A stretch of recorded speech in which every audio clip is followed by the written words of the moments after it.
11장 1절부터 12장 17절까지 내용을 통해서 보면 이제 12가지 바로 설교에 대한 네 번째 설교의 내용이고, 오늘 본문은 바로 네 번째 설교의 핵심 내용이 소개가 되고 있습니다. 이제 11장 1절부터 5절까지 이 내용은 하나님께서 이스라엘 백성들에게 언약을 맺고, 그리고 그 언약에 권면이 있죠. 바로 나의 모든 명령을 쫓아 행하라. 그리하면 너희는 내 백성이고 나는 너희 하나님이 되리라. 이렇게 언약에 대한 말씀을 이렇게 하고 계십니다. 그리고 6절부터 8절까지 내용은 그 언약의 말씀대로 준행하라고 권면하고 있습니다.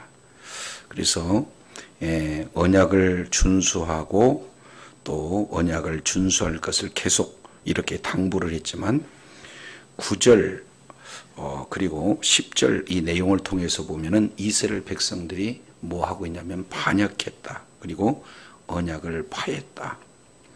그러므로 언약을 이렇게 파한 이스라엘 백성들에게 주님께서는 반드시 재앙을 내리시겠다 하는 그런 내용이에요. 그러면 왜 이렇게 하나님께서 재앙을 내리실까? 그 이유는 바로 우상 숭배에 있다. 그래서 하나님의 그런 재앙은 이제 선포가 되어지죠. 17절 하반절 내용을 보면 내가 그에게 재앙을 선언했다. 그래서 그 선언한 재앙이 필연적으로 이루어지기 때문에 예레미야 선지자에게 이제 더 이상 중복 기도하지 말라 하는 내용이 바로 11장 가운데 주어지는 내용이 되겠습니다.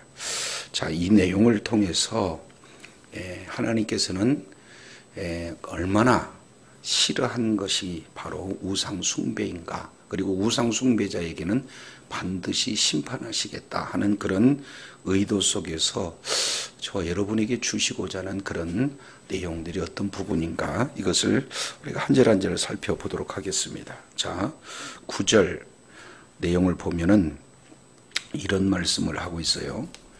여호와께서 또 내게 이르시되 유다인과 예루살렘 주민 중에 뭐가 있다? 반역이 있다. 이렇게 말씀하고 있습니다. 이것은 지금 비록 북이스라엘뿐만 아니라 남유다도 동일하게 하나님의 말씀을 이렇게 외면하고, 그리고 하나님의 말씀을 청종하지 않는 철저한 불신앙을 뭐라고 표현하냐면은 반역했다 이렇게 표현합니다.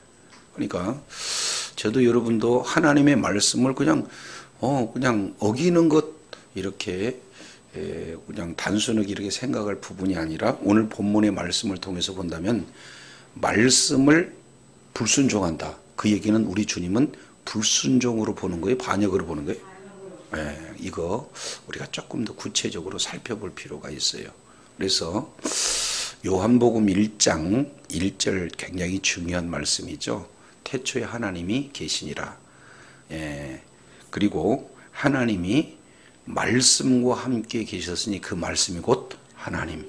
그러니까 말씀을 불순종한다는 것은 곧 하나님께 불순종하는 거고, 다른 말로 본다면 하나님을 반역하는 그런 어떤 내용으로 우리 주님께서 지금 말씀을 하고 계세요. 그러면은 이 반역하게 되어지면 그 뒤에 어떤 이유가 있었기에 이런 반역이 이루어졌을까? 10절 내용을 보면은 안타까운 말씀이 소개되고 있습니다. 자, 10절 보면 그들이 내 말 듣기를 거절한 자기들의 선조의 죄악으로 돌아가서 그랬죠. 그러면은 그들이라는 것은 9절에 유다와 예루살렘 백성들이죠. 근데 이들이 어디로 돌아갔냐면은 자기 선조들에게 돌아갔습니다. 근데 자기 선조들은 여기서 표현하기를 내 말 듣기를 뭐하는 자? 거절한 자. 그러니까 하나님 말씀을 거절하는 것은 곧 반역이다 그 말이죠. 그러니까 그냥 반역이 우연하게 나온 것이 아니라 사실은 반역의 그 근본 내용을 살펴봤더니 반역이 어디에서 나와요? 선조들을 통해서 이렇게 나왔다. 예. 그러면은 이 내용을 조금 더 구체적으로 진행해 본다면 지금 이스라엘 백성들이 지금 이런 반역이 이루어지는 것이 아니라 출애굽 당시 때부터 이제 사사기를 거치고 왕정시대를 거치고 마지막 이제 포로 이렇게 시대까지 계속해서 끊임없이 반역은 계속 지속되었다. 이렇게 볼 수가 있습니다. 그러면 여기서 본문 속에서 자세히 살펴볼 수 있는 그런 어떤 내용들은 무엇일까요?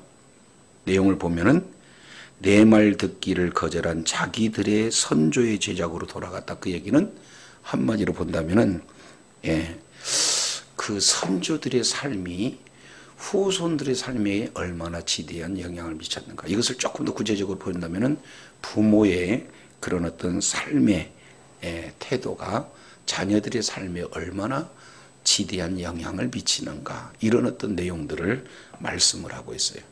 그렇기 때문에 한마디로 본다면은 삶은 부모의 삶은 바로 자녀들의 교과서다. 이렇게 표현해 볼 수가 있어요. 그래서 이제 어떤 형태로든지 바로 자녀들에게 신앙을 전수한다는 것은 이건 하나님의 명령입니다. 그렇기 때문에 이 부분들을 우리가 아주 신중하게 생각해야 할 내용이에요. 그래서 신명기서 이 말씀은 굉장히 중요한 그런 내용들을 말씀을 하고 있는데, 자, 우리 신명기서 한번 이렇게 살펴보도록 하겠습니다. 신명기서 6장 그러면은 쇠마 본문이 있어요. 그래서 바로 예수님께서 마태복음 22장 내용에서 성경 전체를 한마디로 요약을 해라 했을 때 예수님은 이렇게 표현하죠. 하나님 사랑, 이웃 사랑. 근데 그 내용에 대해서 어떻게 이스라엘 백성들에게 전수할 건가, 이런 부분들을 아주 구체적으로 표현해요. 그래서 신명기 그러면은 신자는 무슨 신자를 쓰냐면은 한자어로 재신, 다시 신 이렇게 표현합니다. 다시 명한다.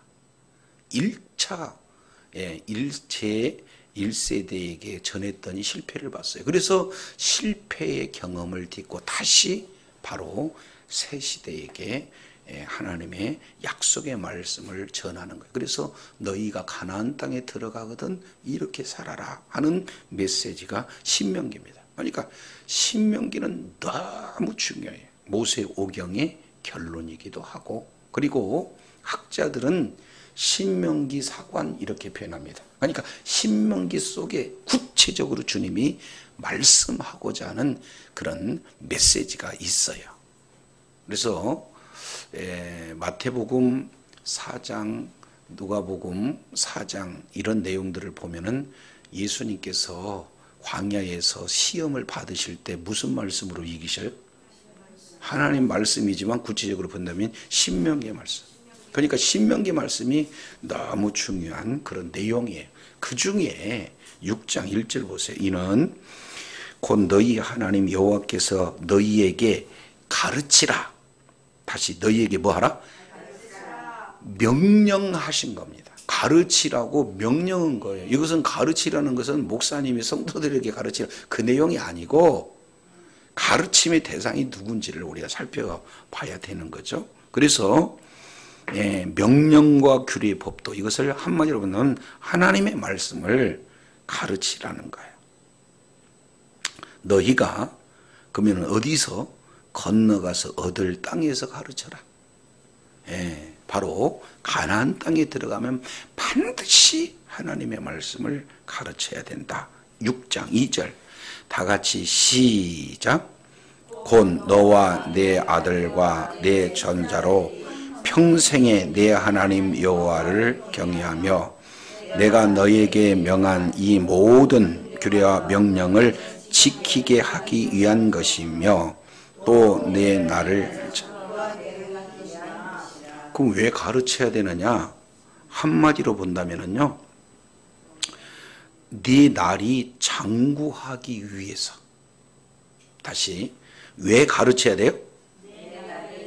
그러면은 그냥 장구한다 그 내용의 부분에 두 가지가 포함이 되어 있어요. 그러면은 장구라는 것은 그 땅에서 오래 산다는 거고, 오래 산다는 것은 그냥 오래 산다는 것이 아니라 한번 따라갑니다. 강성하고 땅을 차지하고, 예.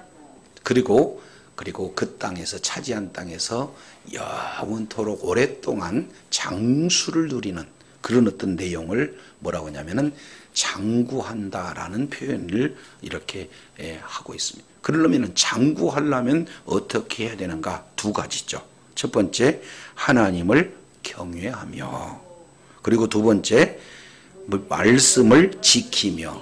그러니까 경외하는 것과 지키는 것을 하게 되면 결국에 뭐가 되는 겁니다.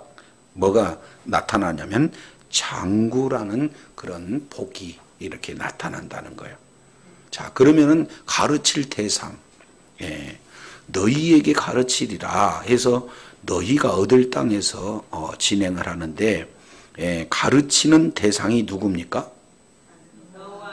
1번 너와 그 다음에 내 아들과 내 손자. 자, 옆에 분한테 인사 나누겠습니다.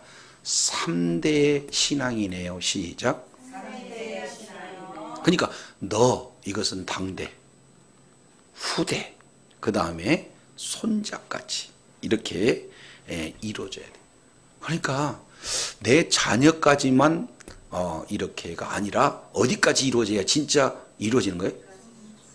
그러면은 이제 우리는 자녀는 다 장성하고 그러면은 이 말씀을 알았다 그러면은 우리가 승리하려면 이제 어떻게 해야 돼요? 손자에게 전수하면은 딱 가운데는 제대로 되는 거예요. 그렇지 않습니까? 그러니까 우리들에게도 소망이 있습니다. 그러니까 너와 내 아들과 그 다음에 뭐라고요? 내 손자들이 가장 중요한 그런 핵심 내용. 근데 언제까지? 평생토록. 조금만 아차하면은요, 말씀 떠나기가 너무 쉬워요. 이제 여기서 어떻게든지 막 대화 묻기 얘기하다가 할렐루야 해방되었네 그러면은 그 다음에 대화 묻기가 돼야 안 돼요. 이제 한번 봐봐. 쉽지 않습니다. 그러니까 어떻게 해야 돼요? 대상을 놓고 다시 찾아가서 이렇게 일단 나와, 그리고 여기 중요한 건 네가 너 빼고가 아니라 나에게 가르쳐야 돼요. 그리고 아들에게 가르쳐야 되고 그 다음에 손자에게. 언제까지? 평생. 그러니까 한 번 시작하면은 주님 오실 그때까지. 목표는 몇 독했다가 아니에요. 하나님을 경외하게. 뭐 하나님을 경외하면 자연적으로 하나님의 말씀을 지키게 되어지고, 그런 자에게는 하나님이 복을 주시는데 장구한 복을 주신다. 그러면 뭘 가르쳐야 되겠는가? 가르칠 내용은 6장 4절 5절 내용이에요. 한마디로 본다면 하나님을 사랑하는 거예요. 어떻게 사랑하느냐? 마음을 다하고, 그리고 뜻을 다하고 힘을 다해서 내 하나님 여호와를 사랑해라. 그러니까 이것을 가르치는 거예요. 저와 여러분은 하나님을 사랑하는 저와 여러분이 되어야 될 줄 믿습니다. 하나님을 사랑한다는 것, 뭘 사랑하냐면은 말씀을 사랑하는. 그러니까 아침도 말씀으로 시작하고 저녁도 말씀으로 시작하고 이런 어떤 내용들을 말씀하고 있습니다. 그래서 이제 신명기 내용을 통해서 나도, 그리고 내 자녀도, 그리고 내 손자까지 이 내용은 3대에 걸쳐서 가정에서 말씀 중심의 문화, 하나님을 사랑하는 그런 문화, 이런 내용들이 잘 일으켜지면은 가면 갈수록 하나님을 경외하되고 말씀에 순종해서 결국에는 가나안 땅에서 하나님이 약속하신 분복을 다 누리는데, 오늘 본문 내용으로 봤더니 부모가 그렇게 제시하는 것이 아니라 내 말 듣기를 거절하는 자기들의 선조, 그랬으니까 말씀을 불순종하면 어떻게 되는 거예요? 자녀들도 그대로 이루어져요. 그래서 제가 어렸을 때 우리 아이들 교육을 하는데 한 가지는 참 유의했습니다. 어떤 내용이냐면, 혹시 저와 제 아내 가운데 뭔가 막 긴밀한 토론이 이루어져야 될 때 될지, 아니면 전체 흐름상 다른 사람의 이야기를 하려고 한다 그러면은 아이들 듣지 않고 우리 운동장으로 갑시다, 아이들이 없는 쪽으로 갑시다, 상당히 신경을 많이 썼던 것을 아주 이제 생생히 기억하고 있습니다. 그러니까 자녀들이요, 무심코 교회에 대해서, 목사님에 대해서, 아니면 믿음의 형제들에 대해서 그냥 우리는 일상적으로 할 수 있어요. 우리끼리는 분별이 되는데 자녀들은 그대로 파고들어가 버려요. 그렇기 때문에 아주 부정적인 것, 이거 굉장한 그런 파급 효과가 있습니다. 근데 내 말 듣기를 거절한, 그러니까 말씀하고 전혀 관계없는 그런 내용만의 그 가정 문화가 됐다 그러면은 결국에 자녀들은 얼마나 많은 영향을 받는가, 이것을 보게 돼요. 그래서 결국에는 반역하게 돼서 하나님과 언약이 파기되어지는 그런 결과까지 나타난다라는 것을 9절, 10절 내용을 통해서 우리가 살펴볼 수가 있습니다. 자, 그렇다면 여기서 인과 접속사라고 그래요. 11절 내용을 보면은 이런 표현을 했습니다. 그러므로, 한번 따라합니다. 그러므로. 9절, 10절이 원인이라면, 그러므로 9절, 10절이 원인이 돼서 11절, 12절, 13절 이런 내용들이 나타난다, 결과가 나타난다라는 걸 보고야 됩니다. 그러면은 나 여호와가 이같이 말하노라, 보라. 이것은 바로 그냥 보는 게 아니라 감탄사잖아요. 주목해서 진짜 중요한 것을 지금 얘기하겠다. 내가 재앙을 그들에게 뭐한다? 그러면 재앙이 왜 그냥 내리는 겁니까? 봤더니 반역해서 그렇고 언약을 파기한 결과 바로 뭐가 나오냐면은 재앙이 그들에게 나오는데, 어떤 재앙이냐? 그들이 피할 수 없는 재앙이다, 이렇게 표현합니다. 자, 그러면은 이제 재앙이 일어나면은 궁극적으로 사람들은 어떤 내용들을 할까요? 내용을 보면은 11절 하반절에 보니까 그들이 내게 부르짖을지라도, 그러죠? 그러니까 재앙이 일어나면 그때서 정신 바짝 차려가지고 하나님 하고 도와주세요, 이렇게 얘기잖아요. 그때 우리 주님은 뭐라고요? 나 안 들어, 이렇게 표현합니다. 그러니까 재앙은 반드시 임한다라는 것을 분명하게 말씀을 드립니다. 자, 그래서 12절 우리 다 같이 읽겠습니다. 시작.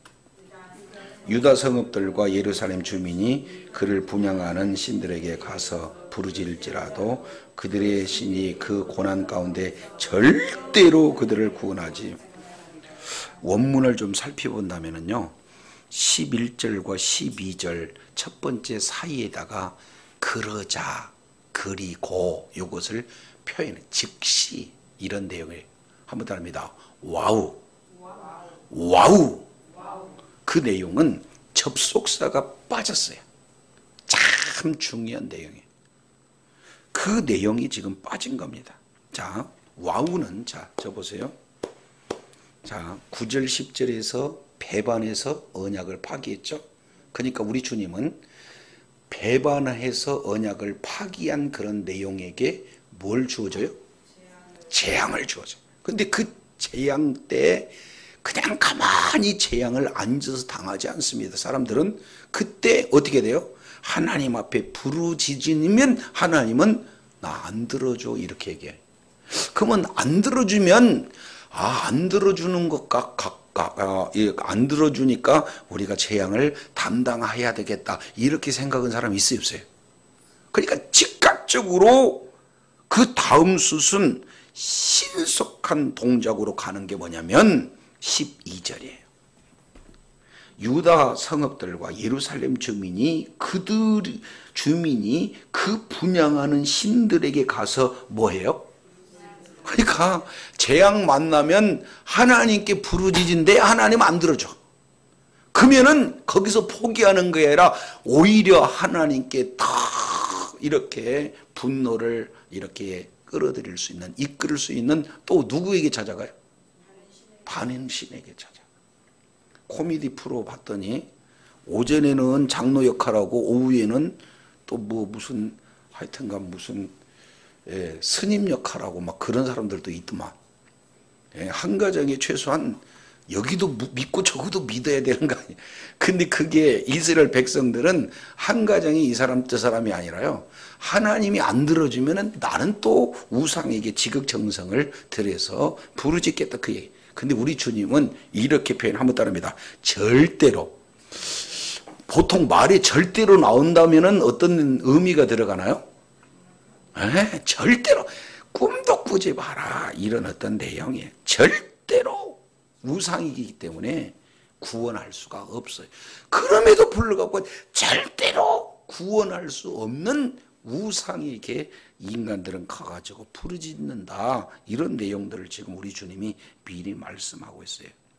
자, 그러면은 왜 이렇게 이 사람들이 부르짖을 수밖에 없는가? 그 이유를 13절에 기록하고 있습니다. 13절 유다야 내 신들이 내 성읍의 수와 같도다. 너희가 예루살렘 거리의 수대로 그 수치료 물건의 제단을 곧 바알에게 분향하는 제단을 쌓았도다. 자, 여기서 어떤 문제가 나타나냐면은 이스라엘 백성 남유다 사람들이 신들이 많다는 거예요, 적다는 거예요? 많다는 거예요. 그러니까 이것은 이제 그때 당시에 문화를 이렇게 살펴볼 수가 있습니다. 그러면은 이스라엘 백성들이 남유다 남은 백성들이 가가지고 아수르나 바벨론에서 이렇게 쳐들어오게 되면은 하나님을 의지해야 돼요. 옆에 있는 이를테면 애굽이 우리를 도와줄 것이다 해가지고 애굽을 의지해야 돼요. 근데 애굽을 의지할 때 그때 고대의 전쟁은 국가 대 국가의 군대로서 싸우는 게 아니라 그 배후에 누가 있다는 거예요? 신들이 있다. 그러니까 시집장가를 간다 할지라도 둘이 만나는 게 아니라 신과 신에 대한 전쟁을 하더라도 신과 신에 대한 내용이 반드시 결부되어져 있어요.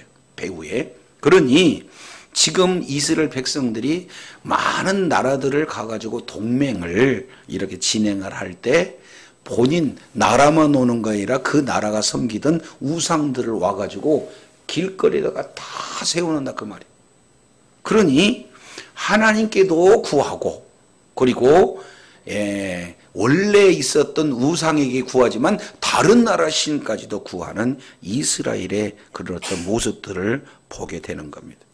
근데 더 심각한 것은 이제 아주 가증한 그런 어떤 내용들을 이렇게 분양한다. 그 얘기는 성전에서도 이런 일들을 자행한다. 이렇게 변해. 그래서 그러므로 14절 이렇게까지 우상숭배에 철저하니까 이렇게 표현합니다. 자, 14절 시작.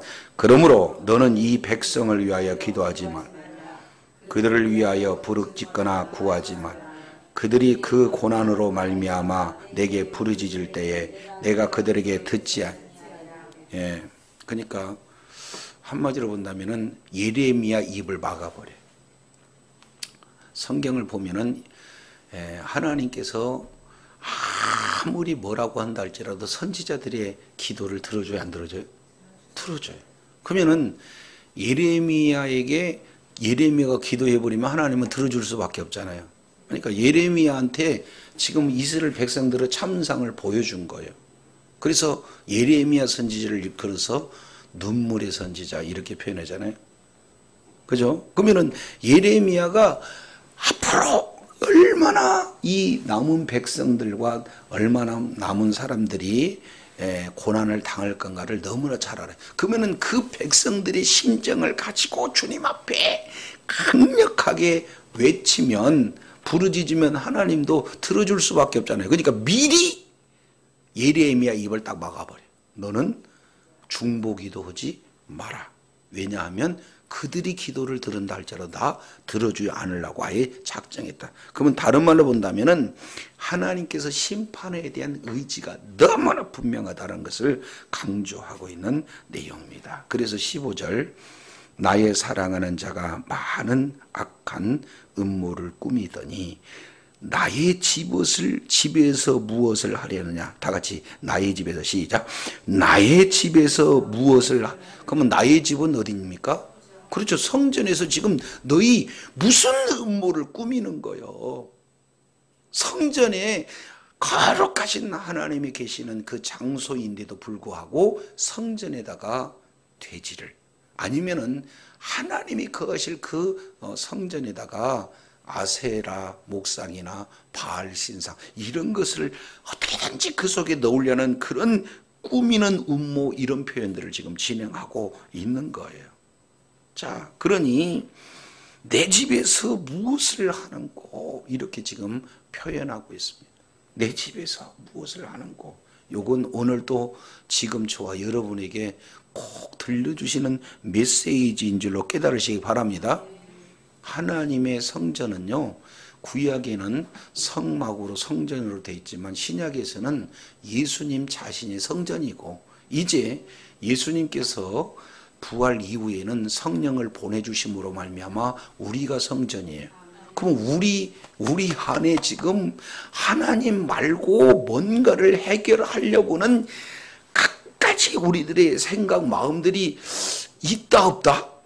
그럴 때 우리들한테 이렇게 표현해. 나의 집에서 지금 무엇을 이를테면 꿈꾸는고 이렇게 표현한다 그 말이죠. 우리 주님이 이런 메시지를 지금 진행하고 있으실 거예요. 그래서 이렇게 표현해요.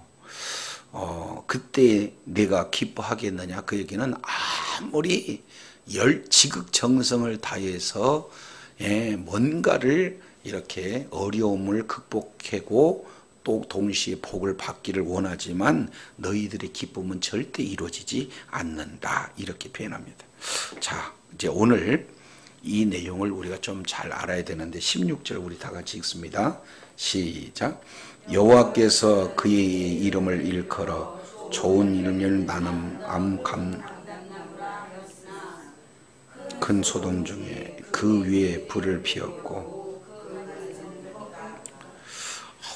이 내용을 제가 이렇게 보면서 정말로 아버지 마음이 어떨까, 이런 내용들을 보게 됩니다. 왜 그러냐면, 자, 하나님이 나 여호와가 그 이름을 일컬어 해서 그 이름은 바로 언약 백성들을 얘기하는 거예요.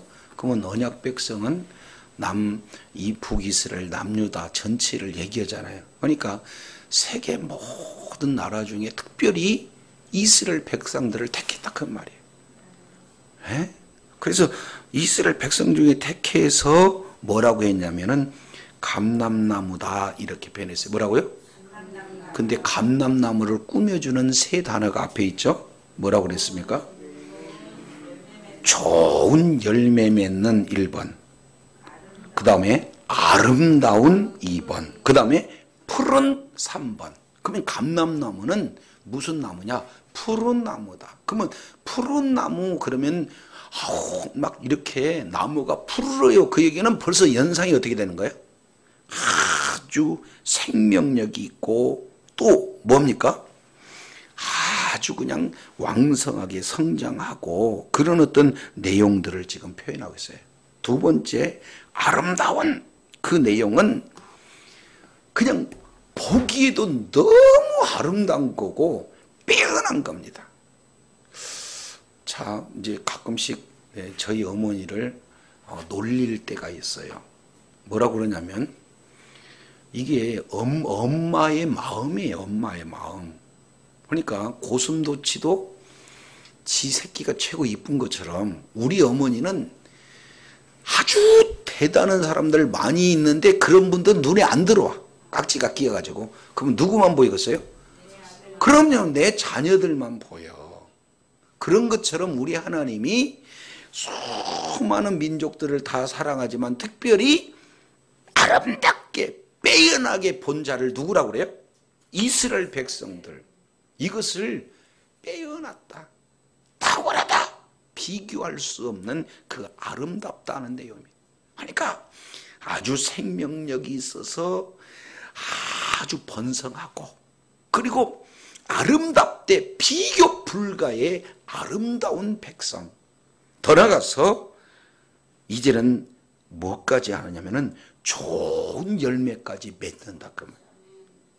그래서 좋은 열매도 맺고 아름답고 탁월하기도 하고 생명력이 있어서 푸르고 그리고 정말로 이렇게 번성하는 그런 이름, 그게 바로 이스라엘의 이름인데 지금은 어떻게 됐냐면은 불에 태워져 버리고 가지가 꺾였다는 거예요.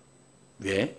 봤더니 큰 뭐가 났어요? 16절에 소동이 일어났다. 그 얘기는요, 하나님의 재앙으로 인한 소동이 마치 어마어마하게 아주 그냥 예쁘고 열매를 많이 맺고 그냥 번성한 그런 무화과 나무였는데 갑자기 하늘에서 그냥 날벼락을 쳐가지고 그냥 불 태워버리고 가지가 꺾이는 그런 어떤 모습과 똑같이 지금 표현하고 있어요.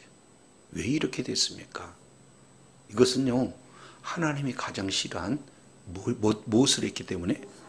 우상을 숭배하는 그런 어떤 내용 때문에 그렇다. 그래서 마지막 17절 이렇게 표현해요.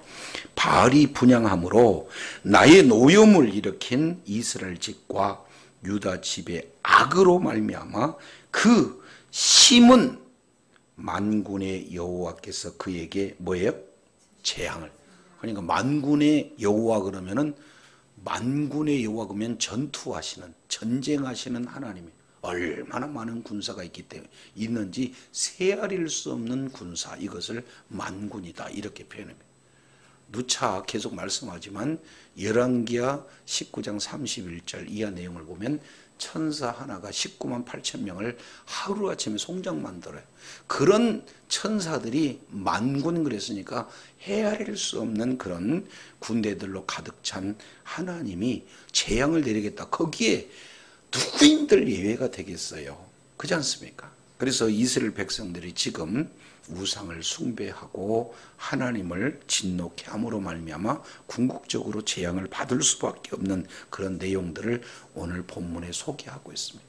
그런데 1차적으로 유다 그리고 1차적으로 예루살렘 이런 자들이 거역하고 언약을 파기하고 그래서 결국에는 우상 숭배에서 이런 거역이 나와 예레미야 중보 기도하지 마 이렇게 심판이 확정된 이런 상태의 모습이 1차적으로는 그들이지만 자세히 따지고 보면은 저와 여러분이 막 말씀대로 철저하게 삽니까? 말씀대로 살지 못할 때가 더 많은 것 같아요. 그런데 사실은 이게 누구 얘기예요? 우리 얘기. 그러면 철저하게 우리는 재앙을 당할 수밖에 없잖아요. 그런데 우리 주님은 너무나 저와 여러분을 사랑하시기에 독생자 예수 그리스도를 이 땅에 보내신 줄로 믿습니다. 로마서 3장에 보면은 모두가 다 죄인이라는 거예요. 1장은 바로 이방인들이 죄인이고 2장의 경우에는 유대인들이 죄인이고 그리고 3장은 이방인이나 유진이나 똑같이 모든 인류가 다 죄인이다. 그래서 의인은 없나니 하나도 없고 깨닫는 자도 없다고 동시에 찾는 자도 없어요. 그러면 재앙이 임하면 끝까지 회개하고 주님 앞에 돌이켜야 되는데 그러자마자 안 들어주니까 어디로 가요? 우상에게 가는 것이 바로 우리들의 모습이에요. 그러니 이 어찌하면 좋을까요? 언약이 파괴돼 버리고 중보 기도 자체가 이렇게 닫혀 있는 그런 상황. 그렇기 때문에 우리는 완전한 심판 속에서 재앙을 받을 수밖에 없는 그런 어떤 내용이기에 하나님께서 저와 여러분을 그 곳에서 구원의 시기로 친히 육신의 몸을 입고 이 땅에 오신 하나님이 바로 예수님이신 줄로 믿습니다. 그래서 예수님 오실 때 예레미야서 31장 31절로 34절 내용을 보면은 첫 언약을 파기하고 두 번째 언약, 이것을 새 언약이다 이렇게 표현합니다. 이 내용을 이제 히브리서 8장, 히브리서 10장 이 내용을 통해서 언약 성취가 이루어졌는데 그 언약 성취는 바로 새 언약이신 예수 그리스도를 통해서 새로운 언약이 이루어지는 줄로 믿습니다. 그래서 이제는 그 언약이 영원토록 유효해요. 그래서 우리들의 모든 죄를 영원히 없애버리고 온전하게 주님께서 우리를 회복시켜 주신 줄로 믿습니다. 그래서 하나님 보좌 우편에 이제는 우리 주님이 저와 여러분을 위해서 계속해서 뭐하고 계세요? 중보기도예요. 그래서 우리들의 오직 유일한 소망은 예수 그리스도인 줄로 믿습니다. 말씀을 순종하지도 못하고 어떻게든지 하나님과 이런 반역길에 있을 뿐만 아니라 하나님 외에 또 다른 것을 의지하고자 하는 그런 내용들이 많이 있다 할지라도 그 내용을 위해서 예수님이 그 모든 죄의 문제를 십자가에서 해결하셨기에 저와 여러분이 예수 그리스도를 믿는 믿음을 가진다면 이 모든 죄 문제가 해결이 된 줄로 믿습니다. 이제 더 이상 우리에게 심판이 있을 수가 없어요. 그래서 하나님 보좌 우편에 앉아 계신 예수 그리스도의 오늘 중보 사역을 통해서 저와 여러분이 오늘 하루 한 날도 뭔가 하나님을 사랑했던 일이 하나만 있다면, 말씀대로 순종했던 일이 하나만 있다면, 못 지킨 것이 너무나 많은데 못 지킨 것은 주님의 보혈로 싹 덮어버리고 조금이라도 지키는 내용을 우리 주님은 막 확대기로 딱 봐서 네가 이것도 지켰다 이것도 지켰다 하면서 하나님께서 저와 주시는 은혜가 어마어마하게 크게 적용된 줄로 믿습니다. 그래서 예수 믿는 자에게 소망이 있는 거예요. 주님 오시는 그날까지 내 행위로는 주님 앞에 자랑할 것이 아무것도 없지만 바로 예수 그리스도의 보혈에 의지해서 이제 우리가 주님 앞에 나간다면 반석 위에 세워진 그런 잘 짜여져 있는 그런 아름다운 결실, 푸른 아름다운 좋은 열매를 가직한 아름다운 푸른 감람나무, 이것이 이스라엘 백성들에게 주어졌던 첫 번째 이름인 것처럼 이제 저와 여러분에게 주어진 성도예요. 저와 여러분은 그렇기 때문에 거룩하게 구별된 자로 늘 주님과 함께 주님과 동행하며 주님이 보시기에 아름다운 결실을 맺음으로 말미암아 우리 하나님 앞에 존귀하게 쓰임받는 복된 그런 축복의 자녀가 되기를 원합니다. 기도하겠습니다. 거룩하신 아버지 감사합니다. 오늘도 말씀을 통해서 살펴보았더니 이제 하나님께서 언약을 해주셨지만 그 언약에 대해 반역함으로 파괴되었고 나타나는 것은 재앙이 확정되어 있는데 이 모습 속에서 이제 이스라엘 백성들뿐만 아니라 모든 인류가 동일한 죄악 가운데 있음으로 말미암아 영원한 지옥이 앞에 놓여 있었는데 우리 주님께서 사랑해 주시되 독생자 예수 그리스도의 십자가의 보혈의 공로로 말미암아 이제 우리들의 모든 죄 문제를 해결했음을 믿는 믿음을 가지고 우리가 주님 앞에 나갈 때 우리 주님은 이 모든 것을 외면하시지 않고 그대로 기억하여 주셔서 모든 삶의 현장 가운데 아버지 하나님의 복된 자로 일컬어 주신 것 감사합니다.